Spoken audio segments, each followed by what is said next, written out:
it's always 50-50. Yeah, there are those bad apples. And for the most part, the worst of them are like, they're not the majority. And there are a lot of good people.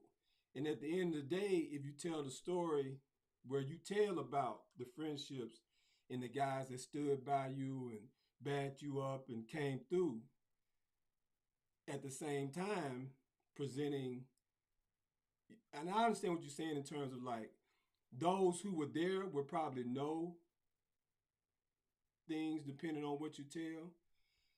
But at the same time, too, I'm sure a lot of that, man, was stuff like you probably didn't even know who was doing the stuff. Like when you got your tires cut, like I would imagine you probably never knew who did all that stuff, and even some of the phone calls and stuff.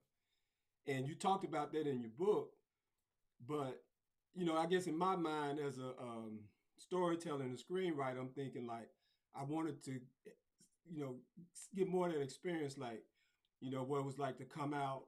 I guess you go into class or whatever, and you look up and your tires on flat, and then you had to do all these things to get it fixed, and you know what I mean. Just more of the details and stuff about those kind, dealing with that kind of stuff.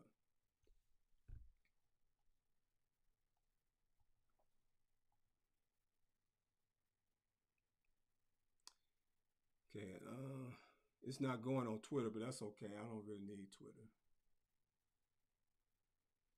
All right, looks like we got one viewer already. Okay, I'm gonna go ahead and put you in the interview. I mean, in the window where we're gonna interview. Can you still hear me, Greg?